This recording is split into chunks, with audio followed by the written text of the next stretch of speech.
가장 유명한 실용음악 학교 중에 하나죠. 버클리의 장점은 커리큘럼이 탄탄하죠. 이거를 모르시는 분이 진짜 많아요. 재즈 하는 분들은 뉴욕에 많이 예, 가고 재즈는 아직. 뉴욕으로 가고 여기는 이제 좀 상업음악. 그러면은 혹시 다니던 중간에 뭐 기억에 남는 동창이라든가 뭐 동기가 있다면 누가 있을까요? 버클리에선 뭐 같이 다닐 때 또 서문탁 누나? 서문탁이랑 같이 다니셨나요? 네, 서문탁 누나랑 같이 다녔어요. 아, 그렇군요. 서문탁 누나 유명했죠. 그럼. 그리고 제가 듣기로 헨리 그 SM 아, 이 바이올린 하는 헨리가 진짜? 저랑 같은 학교에 입학해서 대박.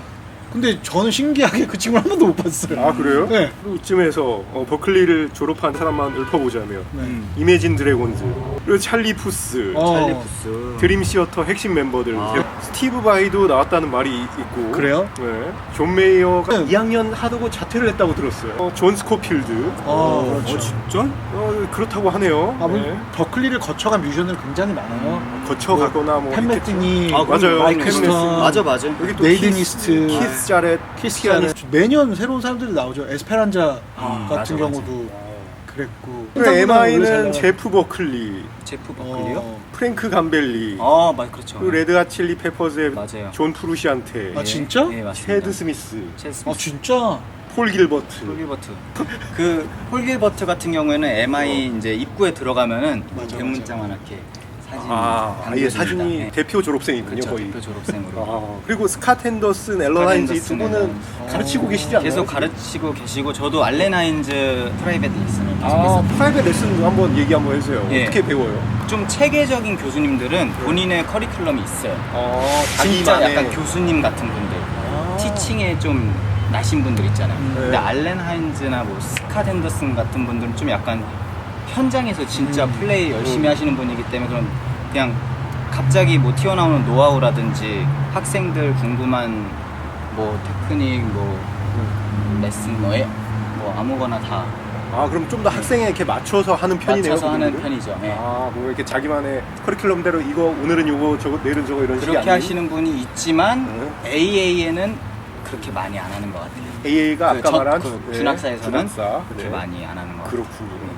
어떻게 보면 이런 학교에서 음악을 배운다는 게 좀 이렇게 뭔가 정해져 있을 것 같고 막 그런 편견이 있긴 있거든요. 맞아요. 저도 인정해요. 어느 정도는. 그래도 미국에서 교육 받는 건 좀 어떻게 생각하세요? 음악 교육을 받는다는 우선 거. 전 세계 친구들을 만나는 것 자체가 생각의 폭이 넓어지죠.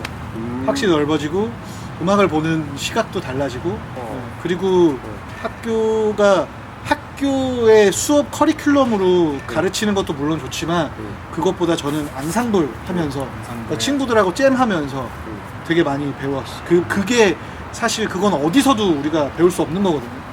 그리고 어느 세월에 내가 2년에서 4년 동안 다른 거 아니고 음악만 하고 살겠어요. 딱 그 시간밖에 없거든요. 딱 단기간 몇 년 동안 음악에만 몰두할 수 있는 시간. 그것만큼 좋은 거 같아요. MI는 좀 학생들의 개성을 잘 살려주는 편인가요? MI는 개성을 많이 살려주죠. 아, 그렇군요. 네.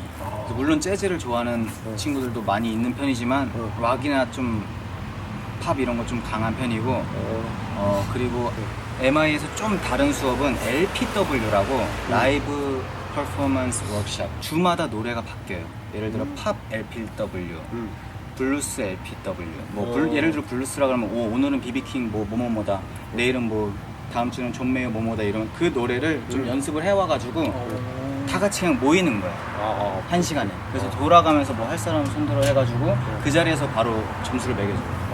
너는 오늘 뭐 95점이야. 블루스 톤이 좀 조금만 더 블루지하게 해봐 뭐 이런 식으로 코멘트를 바로바로 줘요. 교수님들이 이제 모여가지고 그런 게 조금 좋은 점. 그러면은 각자 다닌 학교가 어떤 장점이 있었는지 한번 말해주세요. 저부터 할게요. 오픈 카운셀링.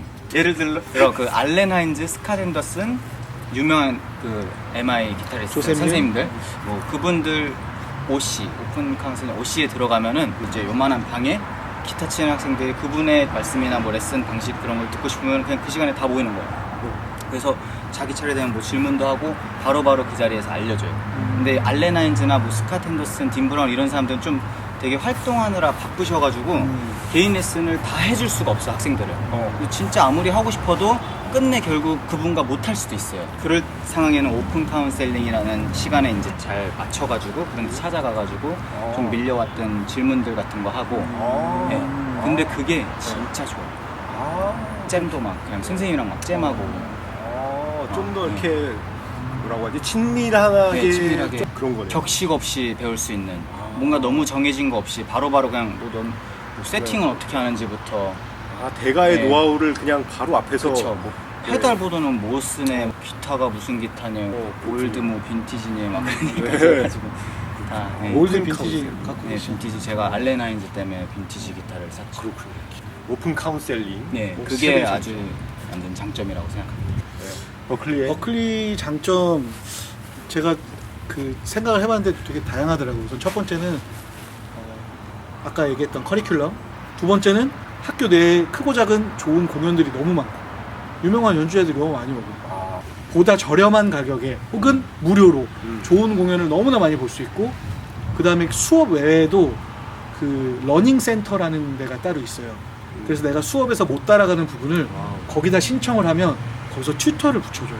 과외 선생님을 그런 거에 좀 특출난 학생들을 붙여줘요. 돈 들어요? 아니요, 공짜야. 그런 걸 잘 활용하서 너무 시스템이 좋아요.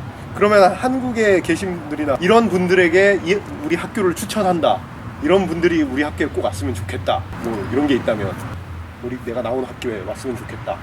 학사를 자꾸 비난하는 건 아니지만 AA가 참 빠른 시일 내에 빠르게 배울 수 있기 때문에 뭔가 좀 물론 학사 중요하죠. 뭐 취업하거나 그럴 때 중요한데 그런 게 딱히 필요 없이 형님이 아까 얘기한 것처럼 그 시간 안에 음악을 진짜 집중하고 싶은 사람 그런 사람 1년 반이면 너무 메리트가 있다. 짧은 네, 시간 그쵸. 내에 스파르타식 그쵸. 음악 경험을 하고 싶은 분들께 그쵸. MI를 추천한다. 그렇죠. 그리고 그 시간에 물론 수업도 좀 잘하면서 오픈 카운셀링을 진짜 잘 활용해서 레슨을 계속 받아.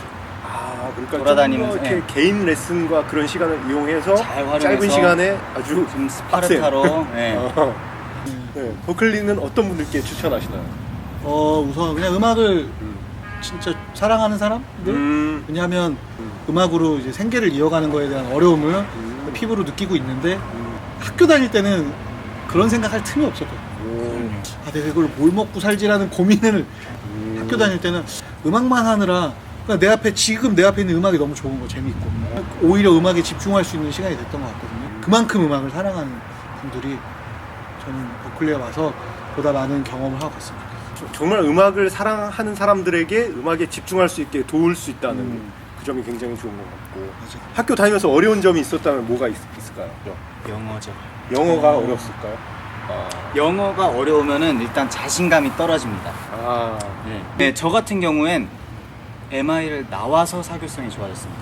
그때 당시 영어가 너무 부족했고 겨우 그냥 들리고 수업을 겨우 이해하는 정도라 뭐 형님이 말한 것처럼 친구들끼리 모여서 잼하고 그런 시간이 너무 값진 시간인데 그런 시간을 활용하지 못하고 그냥 공부에만 너무 열중해서 그냥 성적만 잘 받 그냥 그런 거지. 그래서 뭐 성적 잘 받아서 뭐예요? 음악 잘해야 되는데. 네, 그러니까 저도 비슷해요.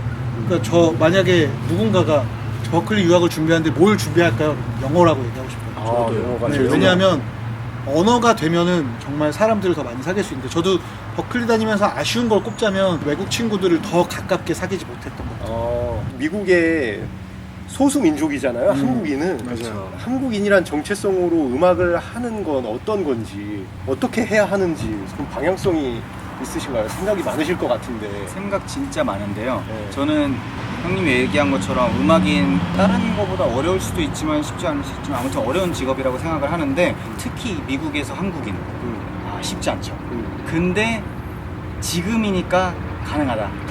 지금이니까? 네, 에이시안의 좀 문턱이 지금이 그나마 제일 열려 있다고 저는 생각을 해요.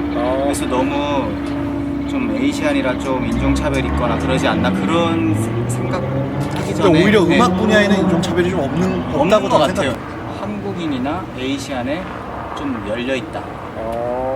LA는 그냥 저는 확실히 음악에는 그 인종에 대한 맞아요. 경계가 많이 사라진 네, 것 많이 같아요. 없는 것 같아요. 그거는 하나 있는 게 네. 음악 실력이 아니라 비주얼, 머리도 멋있게 하고 옷도 멋있게 입고 막 그런 거가 조금 특출나는 사람들은 어찌됐든 같은 노트를 쳐도 이거 하나를 쳐도 그냥 이렇게 치는 사람과 이렇게 치는 사람과 다르잖아요.